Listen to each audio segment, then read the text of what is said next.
يا أيها الذين آمنوا اتقوا الله حق تقاته ولا تموتن إلا وأنتم مسلمون. يا أيها الناس اتقوا ربكم الذي خلقكم من نفس واحدة وخلق منها زوجها وبث منهما رجالا كثيرا ونساء، واتقوا الله الذي تساءلون به والأرحام إن الله كان عليكم رقيبا. يا أيها الذين آمنوا اتقوا الله وقولوا قولا سديدا يصلح لكم أعمالكم ويغفر لكم ذنوبكم، ومن يطع الله ورسوله فقد فاز فوزا عظيما. أما بعد، فأعوذ بالله من الشيطان الرجيم. أفحكم الجاهلية يبغون ومن أحسن من الله حكما لقوم يوقنون. لائق ست تکریم سامعین مکرم، اللہ ذوالجلال ہم سب کے خالق و مالک ہیں. وہی رازق، وہی قادر مطلق ہے.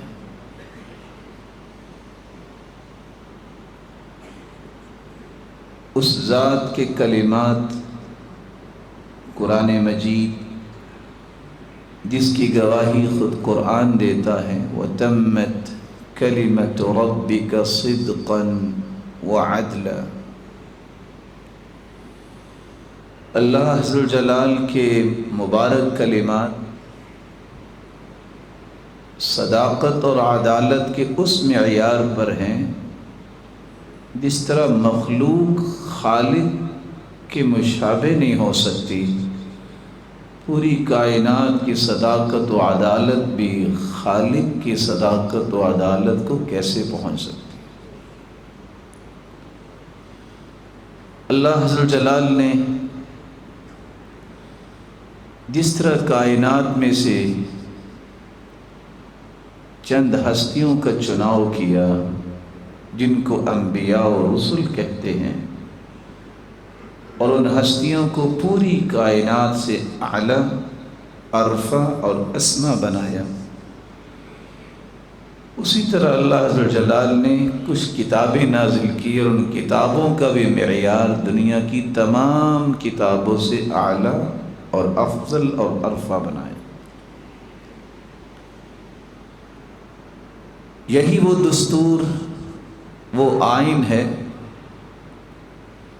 جس کو ربانی دستور اور آئین کہتے ہیں، جو جہاں زبور اور تورات اور انجیل کی شکل میں نازل ہوا، وہاں آخری کتاب قرآن مجید کی شکل میں اللہ ذوالجلال نے اتارا، جس میں سابقہ کتابوں کے علوم کو بھی اللہ نے جمع کیا اور رہتی دنیا تک دنیا کی رہنمائی کے لیے قرآن مجید کو ایک مسلمہ قانون بنا کے اتار دی.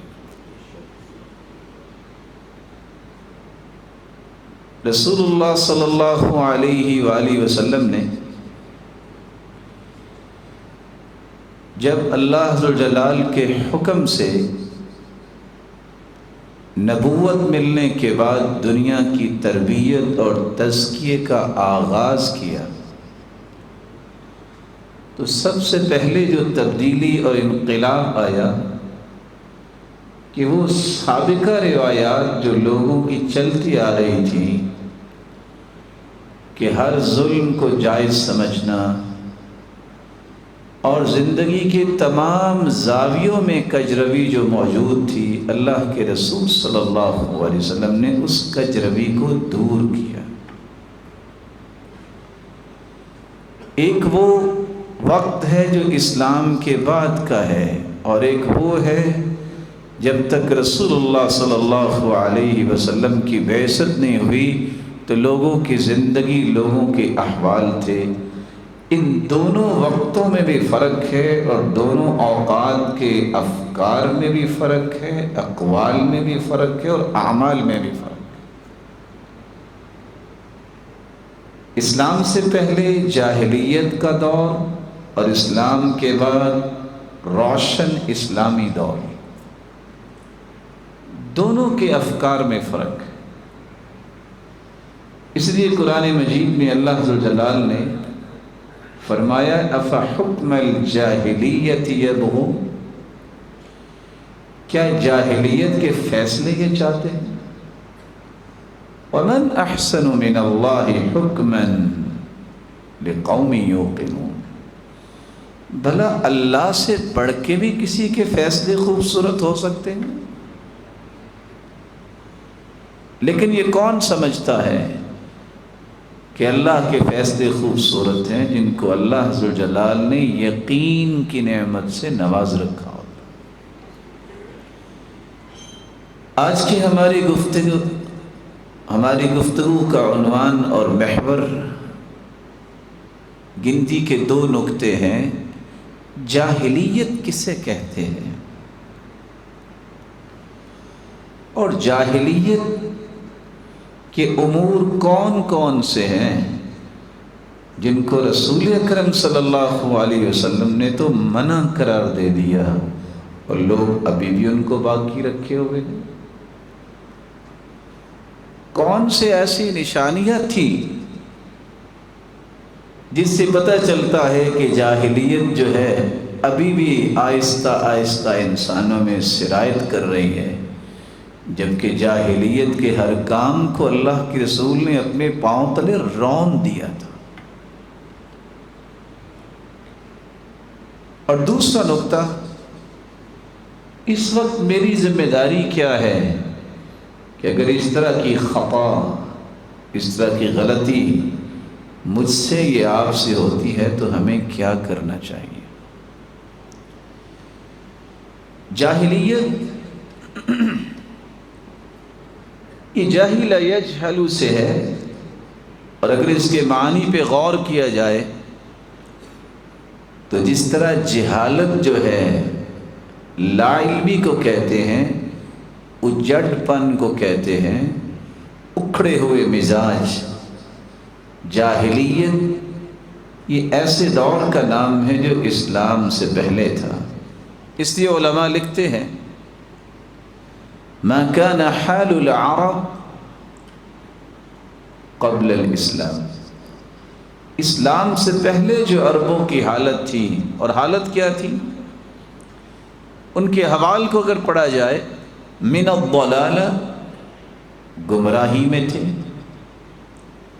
والجہالہ لا علمی میں تھے، والوثنیہ والعصبیہ القبلیہ بتوں کے پجاری اور قبائلی تعصب اور عصبیت میں زندگی گزار۔ جہاں جاہلیت کے اندر گمراہیاں عام تھیں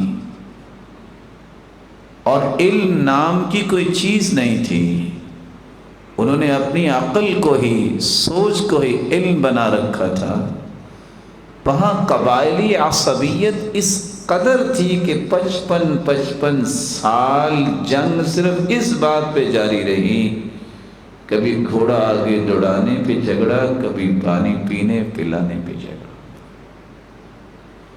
اور بتوں کے پجاری تو تھے ہی تھے۔ اسلام کی نعمت جو ہے اللہ ذوالجلال نے رسول اللہ صلی اللہ علیہ وسلم کے ذریعے دنیا کو عطا کی، جس سے جہالت کے یہ بادل چھٹ گئے، اور ایک نظام اللہ ذوالجلال نے دنیا کو عطا کیا جس کو اسلام کا نظام اور دین کا نظام کہتے ہیں۔ اللہ ذوالجلال اس نظام پر اعتماد کرنے کی ہر ایک کو توفیق عطا فرمائے۔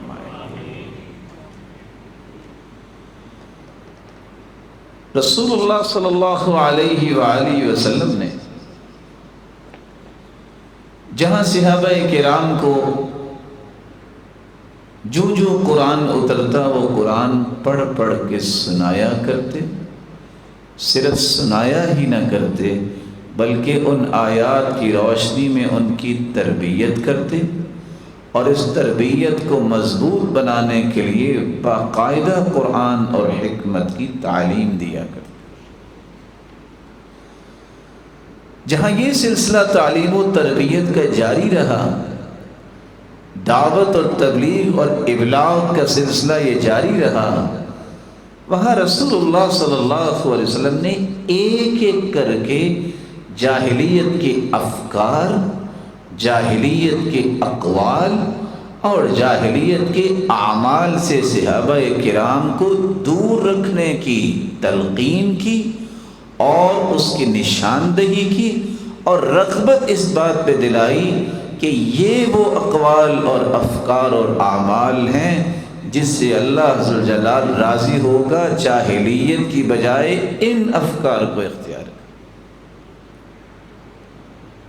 ساتھ نشانیوں سے بھی آگاہ کیا کہ یہ جو اعمال ہیں ان کے قریب نہیں جانا، یہ تو جاہلیت کے کام ہیں۔ اب ہمیں قرآن مجید کے اس مبارک قانون کی روشنی میں اپنی زندگیوں کو بنانا ہے۔ یہی وجہ ہے صحابہ کرام رضی اللہ عنہم و ارضاہم، جن پہ اللہ راضی ہو اللہ پہ راضی، انہوں نے زندگی کو اس قدر خوبصورت بنایا کہ رہتی دنیا تک وہ پوری کائنات کے لیے نمونہ ٹھہرے۔ کون سے ایسے امور تھے جن سے مسلمانوں کو منع کر دیا گیا، جو جاہلیت کے اندر تھے؟ اسلام کی نعمت مل جانے کے بعد جاہلیت کا کوئی بھی فکر، جاہلیت کا کوئی بھی بول، جاہلیت کا کوئی بھی عمل کسی مسلمان کے لیے روا نہیں رکھا گیا۔ سب سے پہلا عمل، اسلام سے پہلے لوگ طرح طرح کی چیزوں کی پوجا میں مبتلا تھے۔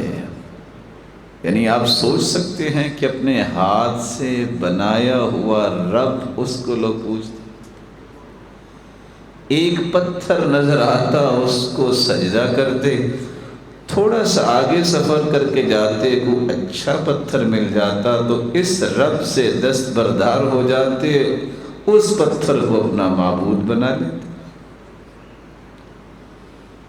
اپنی عقل سے تراشا ہوا یہ نظام، اس کو پوجنا، یہ جاہلیت کا نظام تھا۔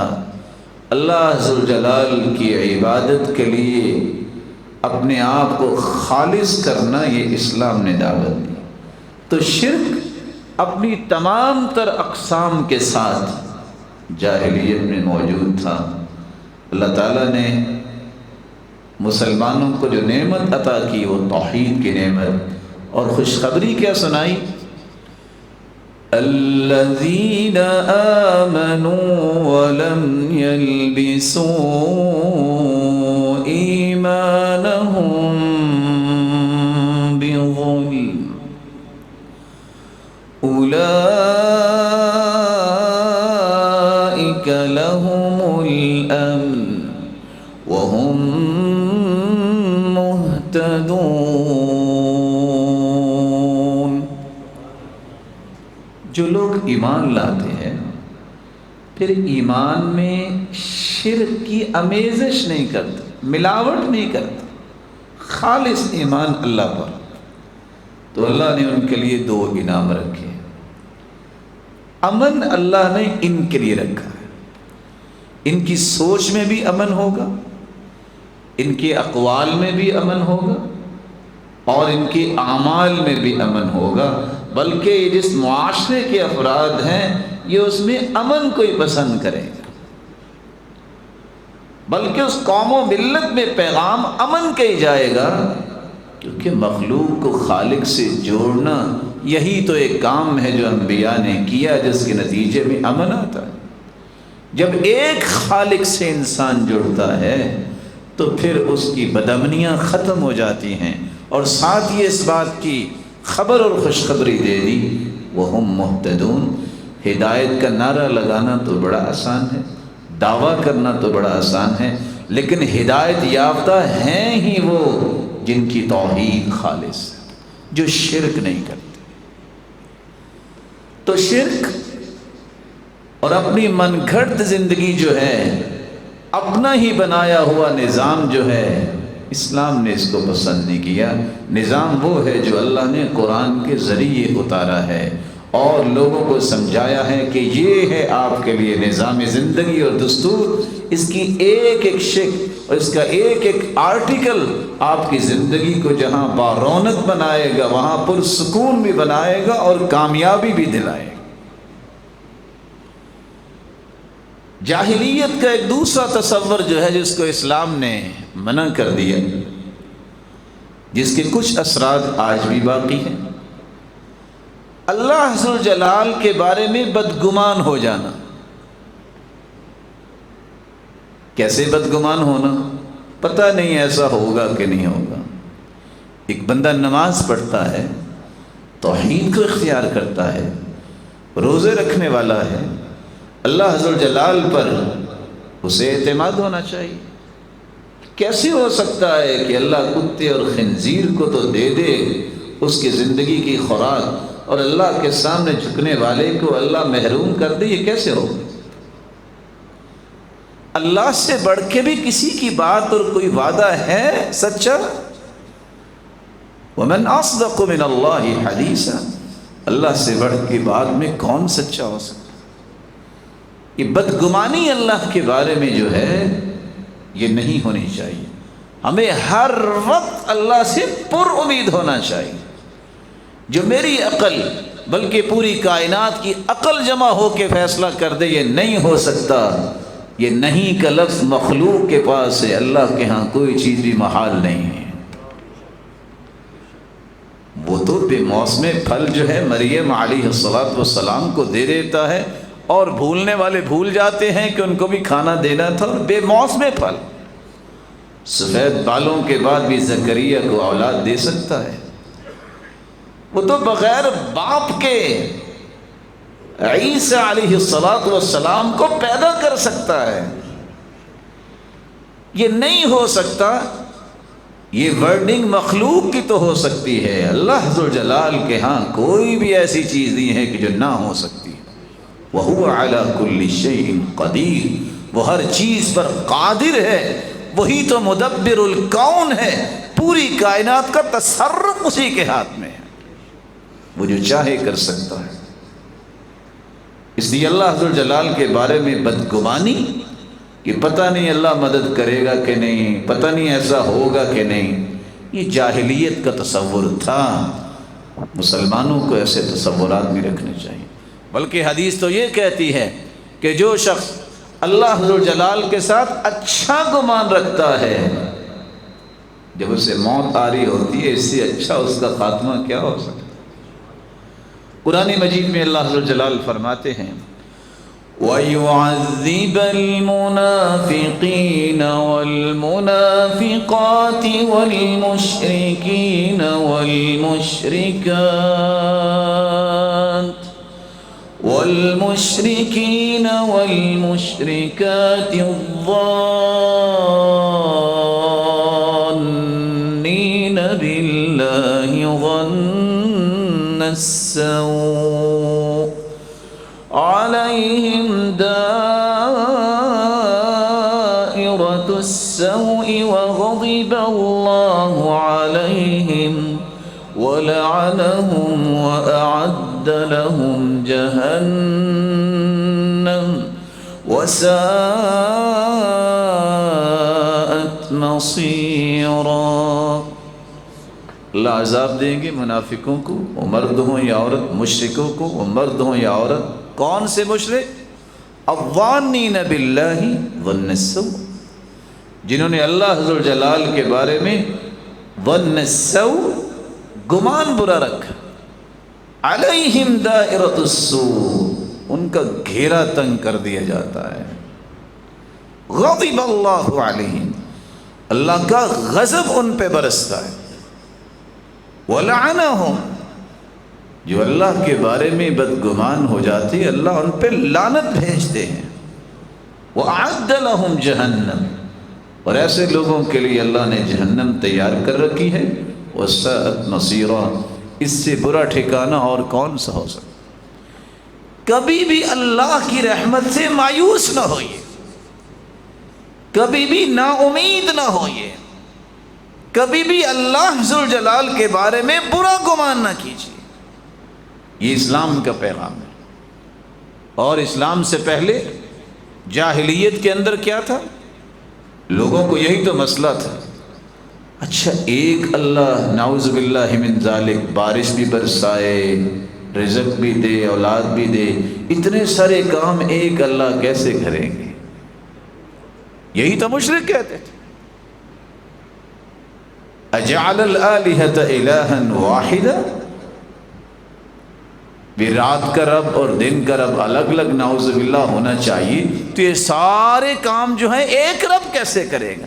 ان کی سوچ محدود تھی، انہوں نے مخلوق کو ہی دیکھا، انہوں نے اپنے ہاتھ سے کھڑے ہوئے پتھروں کو ہی دیکھا اور اپنے اپنے حالات کو ہی دیکھا، وہ اللہ کی عظمت کو پہچان ہی نہیں سکے۔ تو اللہ کے بارے میں بدگمانی یہ جاہلیت کا تصور تھا۔ اللہ عز و جلال نے قرآن مجید میں اس بات کا بھی تذکرہ کیا، یظنون باللہ غیر الحق ظن الجاہلیہ یقولون هل لنا من الامر من شیء قل ان الامر كله للہ۔ گمان جاہلیت کے اللہ کے بارے میں انہوں نے پال لیے۔ اللہ تعالی ہمیں ہر وقت اپنے ساتھ جوڑے رکھے اور کبھی بھی مایوس نہ کرے، اور نا امیدی اور مایوسی جو کہ بہت بڑا گناہ ہے، انہ لا ییأس من روح اللہ الا القوم الکافرون، یہ تو کافروں کا رویہ ہے کہ وہ اللہ سے نا امید ہوتے ہیں اور اللہ سے مایوس ہوتے ہیں۔ ایک تیسرا تصور بھی تھا جاہلیت میں، اسلام نے اس سے منع کر دیا۔ تصور کیا تھا؟ فلاں چیز منحوس ہے، فلاں مہینہ منحوس ہے، یہ ہو گیا نا تو یہ ہو جائے گا۔ توہمات، اپنے ہی عقل سے سوچی ہوئی باتوں پر فیصلے کر لینا، یہ جو ہے نا اگر یوں ہو گیا نا ستارہ تو یہ مسئلہ بن جائے گا۔ رسول اللہ صلی اللہ علیہ وسلم نے فرمایا لا عدوى ولا طیرہ ولا ہامہ ولا صفر، کوئی بیماری متعدی نہیں ہے۔ ایک شخص کہنے لگا یہ اونٹ جو ہے فلاں اونٹوں کے ساتھ ہوا تو سب کو خارش کی بیماری لگ گئی اور سب کو یہ بیماری ظاہر ہو گئی، تو اس وجہ سے ہوئی۔ فرمایا فمن اعد الاول، پہلے کو جو بیماری لگی اس کو کس سے لگی؟ اس کو کس سے لگی؟ یہ اللہ کے حکم سے بیماری آتی ہے، لیکن یاد رکھنا بیماری کو دور کرنے والا بھی وہی ہے۔ اس لیے دعا کیجئے جو بھی مسلمان بیمار ہے اللہ اس کو صحت و عافیت سے نوازے۔ جب آپ کسی مسلمان کے لیے دعا کریں گے اللہ کے نورانی فرشتے آپ کے لیے دعا کریں۔ ولا طیرہ، کوئی چیز منحوس نہیں ہے۔ آج اگر کالی بلی اگر گاڑی کے آگے سے گزر جائے تو جناب اس دن آفس نہیں جاتے، کیا ہوا؟ کالی بلی آج گاڑی کے آگے سے گزر گئی۔ میرے بھائی اللہ کی مخلوق ہے تو جتنی کالی بلیاں ہیں کیا ان کو سفید پینٹ کروا دیا جائے؟ آج گزرنے لگا تو اچانک سے کوا اوپر سے گزر گیا، پتہ نہیں آج دن کیسا ہوگا۔ کبھی کوا گاڑی کے نیچے سے بھی گزرا ہے؟ اس نے تو گزرنا ہی ہے۔ آج نا دیکھا کہ چھت پہ الو بیٹھا ہوا تھا، جب تمہارا عقیدہ اللہ کے ساتھ نہیں ہوگا تو یاد رکھنا اخافک بوما واخافک بس واخافک شیء وشیء، پھر تمہیں بلی سے بھی ڈر آئے گا، الو سے بھی ڈر آئے گا، کھوپڑیوں سے بھی ڈر آئے گا، اور طرح طرح کی چیزوں سے آپ دہل جائیں گے۔ جب اللہ کا خوف دل میں آئے گا تو پھر ان چیزوں کی کبھی پرواہ نہیں ہوگی۔ یہ تصورات جاہلیت کے تھے۔ کھوپڑی پڑی ہے پتہ نہیں کیا مسئلہ ہو، الو بھی اللہ ذوالجلال کی مخلوق ہے، اس پہ یہ تصور بنا لینا کہ کوئی منحوس مسئلہ بن گیا۔ یہ جب سے میں نے چیز خریدی ہے نا، یہ منحوس ہے۔ آپ کو کیسے پتہ منحوس؟ کسی چیز کو اللہ نے اس طرح منحوس نہیں بنایا۔ یہ عقیدے کی جڑ اکھاڑ دی تھی رسول اللہ صلی اللہ علیہ وسلم نے سفر کے مہینے میں۔ نہ یہ سفر کا مہینہ بڑا منحوس ہے۔ جاہلیت کے لوگ کہتے تھے سفر کی بیماری، سفر کا مہینہ جو شروع ہوتا ہے نا، پیٹ میں درد شروع ہو جاتی ہے، یہ ایسی بیماری ہے نعوذ باللہ منحوس بندہ مار دیتی ہے۔ طرح طرح کے توہمات شریعت نے اس کا کلا کما کیا۔ اللہ ذوالجلال سفر میں اولاد بھی دیتے ہیں۔ کیا اگر سفر منحوس ہوتا تو آج تک بندہ بچتا کون؟ یہ سارے ماشاءاللہ زندہ ہیں۔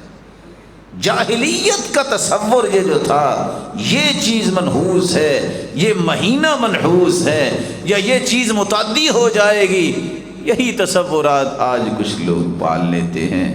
اللہ ذوالجلال سب کو صراط مستقیم نصیب فرمائے۔ لیکن رسول اللہ صلی اللہ علیہ وسلم نے یہ فرمایا تھا الطیرۃ شرک، یہ کسی چیز کو منحوس سمجھنا اور اسی طرح یہ فال بری نکالنا یہ شرک ہے۔ جب تک اللہ پہ توکل نہیں ہوگا اس سے انسان کی جان نہیں چھوٹتی۔ ایک چوتھا تصور بھی جاہلیت کا تھا جو آج بھی موجود ہے۔ اخبار کو کھول کے دیکھیے، ابراج لکھے ہوتے ہیں، یہ برج زحل ہے، یہ فلاں ہے، یہ ستارہ یہاں سے یہاں چلا گیا، بس یہ ہونے والا ہے۔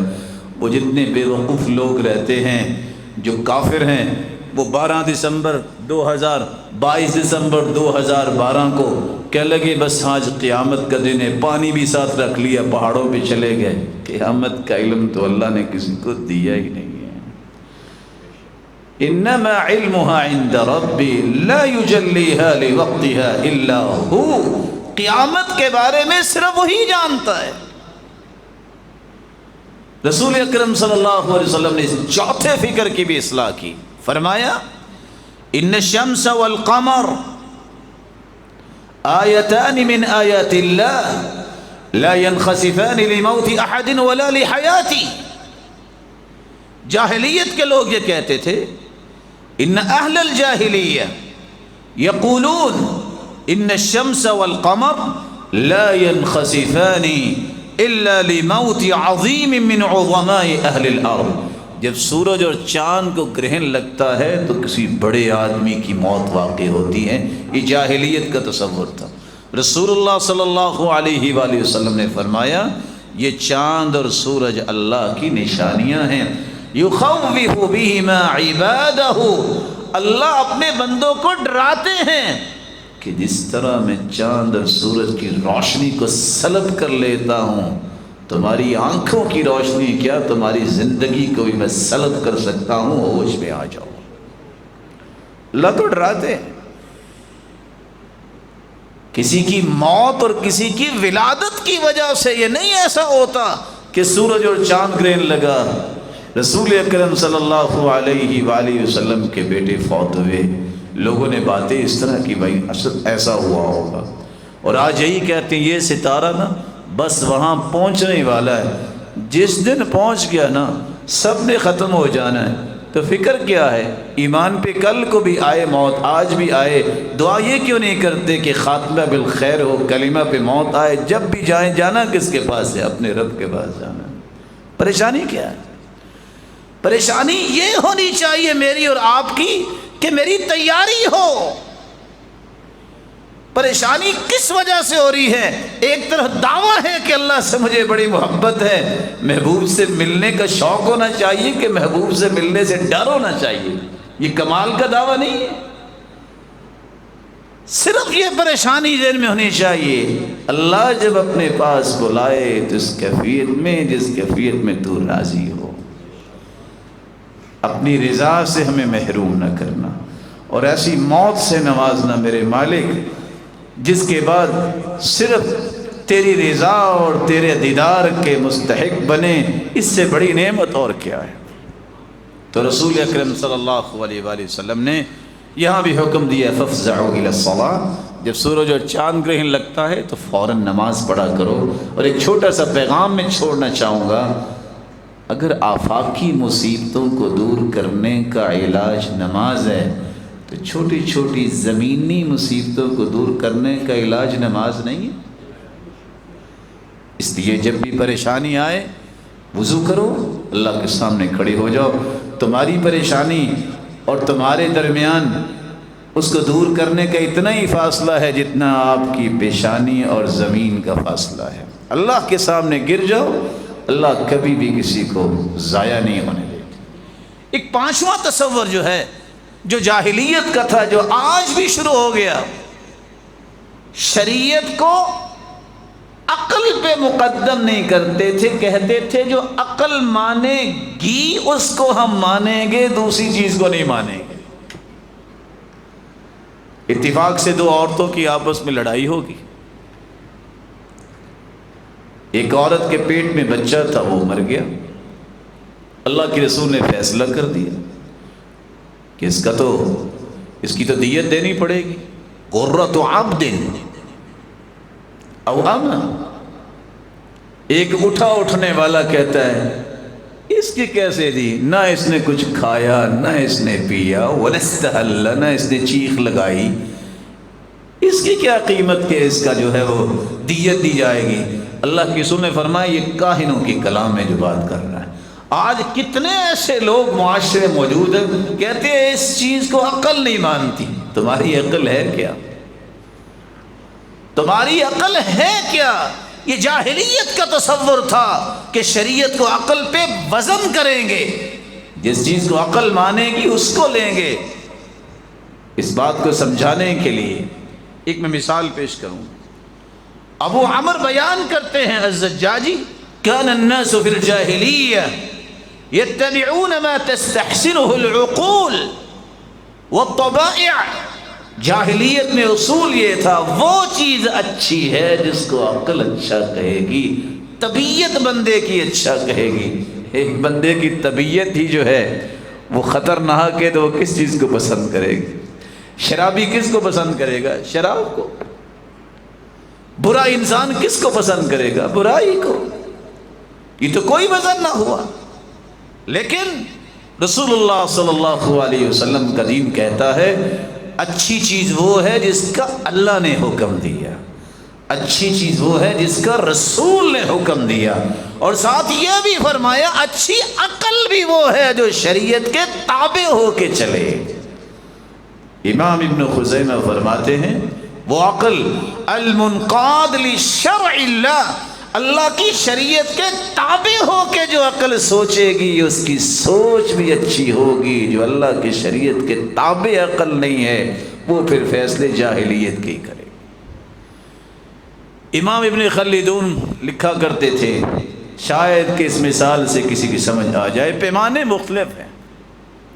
ایک وہ پیمانہ جس میں آپ زرگر بھائی جو ہیں وہ سونا اور چاندی اس کا وزن کرتے ہیں، وہ آپ دیکھتے ہیں کتنا پیمانہ ہوتا ہے۔ ایک پیمانہ وہ بھی ہے جس میں آپ 5 سے 10 کلو چینی تول لیتے ہیں، اور ایک پیمانہ تو وہ بھی ہے جس میں بڑی بڑی گاڑیوں اور ٹرک اور ٹریلر تولے جاتے ہیں۔ اگر کسی زرگر کا یہ شوق پیدا ہو جائے کہ میں نے ٹریلر کو اپنے اس پیمانے پہ تولنا ہے جس میں سونا اور چاندی وزن کرتا ہے، تول سکے گا؟ ایک ادنا سی مثال ہے۔ اللہ ذوالجلال کی شریعت کا وزن عقل کر کیسے سکتی ہے؟ مومن کا حکم یہ ہے جس بات کی تمہیں سمجھ آئی ہے اس پہ عمل کرو، جس بات کی سمجھ نہیں آئی اہل علم سے پوچھ لو، عقل کے گھوڑے مت دوڑاؤ۔ سیدنا ابو بکر صدیق نے یہی فیصلہ سنایا تھا تو صدیق بنے تھے۔ جب ابو جہل نے کہا کہ راتوں رات 40 دن کا سفر جو ہے وہ مکہ سے شام تک کیسے ہو سکتا ہے، 7 آسمانوں کی سیر کیسے ہو سکتی ہے، جب پتہ چلا ابو بکر صدیق کہ محمد مصطفیٰ نے کہا ہے تو کیا فرمایا، دونوں ہی ہو سکتے ہیں، انی لأصدقہ فیما ہوا ابعد من ذلک، اگر اس سے بھی کوئی بڑی بات محمد مصطفیٰ کہہ دے تو میں اس کی بھی تصدیق کرتا ہوں۔ کوئی میّر نہیں، اس سے بڑا پیمانہ ہے کیا کہ محمد مصطفیٰ نے کہہ دیا۔ ساری دنیا کی صداقت جمع کر لی جائے، جہاں ساری دنیا کی صداقت ختم ہوتی ہے وہاں محمد مصطفیٰ کی صداقت کا آغاز ہوتا ہے۔ اس سے بڑا پیمانہ کیا ہے؟ اللہ اور اس کے رسول سے بڑھ کے سچائی کا پیمانہ کیا ہو سکتا ہے؟ جاہلیت کا ایک چھٹا رویہ بھی تھا جس کو آج لوگوں نے اختیار کر رکھا ہے، یہی وجہ ہے وہ حق کی روشنی سے محروم ہے، یہی وجہ ہے وہ حق کی لذت اور حلاوت اور مٹھاس سے محروم ہے۔ وہ رویہ کیا تھا؟ ہم نہیں مانتے کسی کی بات، ہمارے باپ دادا کو بیوقوف تھے، ہم نے تو اپنے باپ دادا کی بات ماننی۔ قرآن نے اس بات کو بیان کیا، وَإِذَا قِيلَ لَهُمْ تَعَالَوْا إِلَى مَا أَنزَلَ اللَّهُ وَإِلَى الرَّسُولِ قَالُوا حَسْبُنَا مَا وَجَدْنَا عَلَيْهِ آبَاءَنَا أَوَلَوْ كَانَ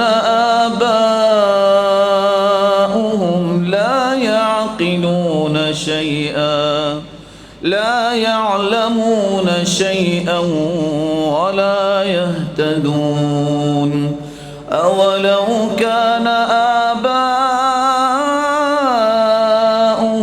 لا يعلمون شيئا ولا يهتدون۔ جب انہیں کہا جاتا ہے کہ آ جاؤ اس چیز کی طرف، کس کی طرف؟ ما انزل اللہ، جو اللہ نے نازل کیا ہے، جو اللہ نے وحی اپنے رسول کی طرف کی ہے اس کی طرف آؤ۔ کہتے نہیں، حسبنا ما وجدنا علیہ آبانا، ہمیں تو وہ دین ہی کافی ہے جو ہم نے اپنے باپ دادا کو دیکھا کہ انہوں نے یہ دین اختیار کیا۔ اب سوچنے کی بات ہے کہ باپ دادا اس کی بات افضل ہوگی کہ اللہ اور اس کے رسول کی بات؟ اس لیے قرآن نے کہا ہے ان کے باپ دادا کچھ نہیں جانتے تھے، وہ ہدایت پر نہیں تھے۔ اور دوسری جگہ اللہ عز و جلال نے فرمایا کہ تم باپ دادا کی بات کرتے ہو، ان کے بارے میں تو فیصلہ آ گیا ہے، لا یعقلون شیئا ولا یہتدون، ان کو تو عقل ہی کوئی نہیں تھی۔ جنہوں نے رب کو چھوڑ کر اپنے ہاتھ سے تراشے ہوئے پتھروں کو معبود بنا لیا، عقل کہاں ہے؟ ولا یہتدون، وہ ہدایت یافتہ نہیں تھے۔ اس لیے جاہلیت کا تصور یہ تھا کہ ہم باپ دادا کے دین کو نہیں چھوڑ سکتے۔ محمد مصطفیٰ کا لایا ہوا دین یہ تھا کہ دین وہ ہے جس کو اللہ نے وحی بنا کے اتارا اور محمد مصطفیٰ کی زبان پہ جاری فرما دیا۔ ایک ساتواں تصور بھی جاہلیت کا رسول اللہ صلی اللہ علیہ وسلم نے ختم فرمایا، جس کی اثرات آج بھی دنیا میں موجود ہیں۔ خاندان پہ فخر کرنا اور خاندان پہ طعن و تشنیع کرنا اور کسی کے اوپر اس کے نسب میں طعنہ کرنا جاہلیت کا کام تھا۔ رسول اکرم صلی اللہ علیہ وسلم نے فرمایا، اربع فی امتی من امر الجاہلیہ، میری امت میں 4 چیزیں جاہلیت کی ابھی باقی لا یترکونہن، جن کو سمجھ نہیں آئے گی وہ نہیں چھوڑیں گے۔ الفخر فی الاحساب، اپنے احساب پہ، حسب و نسب پہ فخر کرنا، میں راجپوت ہوں، میں سید ہوں، میں مغل ہوں، میں فلاں ہوں۔ ارے بھائی، کہنے والے جن کا تم نے نام نہیں لیا شاید وہ 1000 گنا تم سے افضل ہوں۔